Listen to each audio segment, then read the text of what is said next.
Doctor Meghnad Saha কলেজের ইতিহাস বিভাগের উদ্যোগে আন্তর্জাতিক সংগ্রহালয় দিবস পালন করা হলো 18 মে। ইন্টারন্যাশনাল কাউন্সিল অব মিউজিশিয়ামসের আহ্বানে 1977 সালে প্রথম বিশ্বব্যাপী দিবসটি পালিত হয়। সেই থেকে প্রতি বছর দিবসটি পালিত হয়ে আসছে। শনিবার ইটাহার ডক্টর মেঘনাদ সাহা কলেজের সভা হলে বিভিন্ন বিভাগের বিভিন্ন সেমিস্টারের পড়ুয়ারা অংশগ্রহণ করে ইতিহাস বিভাগের আন্তর্জাতিক সংগ্রহালয় দিবস পালন অনুষ্ঠানে উপস্থিত ছিলেন কলেজের উপাধ্যক্ষ ডক্টর মুকুন্দ মিশ্র, অধ্যাপক সুকুমার বাড়ই, জয়গোপাল বিশ্বাস, নবদ্বীপ চৌহান, সুদেব রায় সহ অন্যান্য শিক্ষক শিক্ষিকা ও শিক্ষাকর্মী সহ বিশিষ্টজনেরা।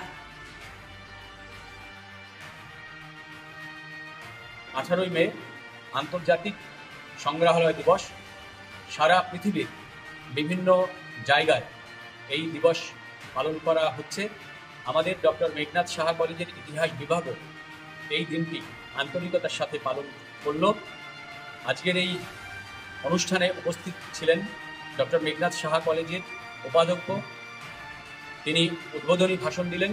অন্যান্য শিক্ষক শিক্ষিকা, শিক্ষাকর্মী এবং 3টে সেমিস্টারের সমস্ত পড়ুয়ারা উপস্থিত ছিলেন।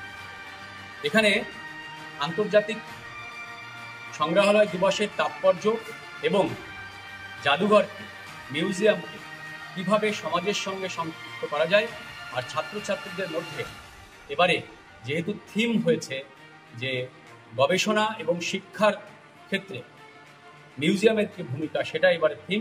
সেই থিমকে নিয়ে ছাত্রছাত্রীরা বিভিন্ন বিষয় এখানে আলোচনা করলো এবং তাতে আমাদের ছাত্রছাত্রীরা আগামী দিনে মিউজিয়ামকে ভালোবেসে মিউজিয়ামের থেকে ইতিহাসের রসদ সংগ্রহ করে ইতিহাস বিনির্মাণে আত্মনিয়োগ করবে, এই প্রত্যয় আমাদের আছে।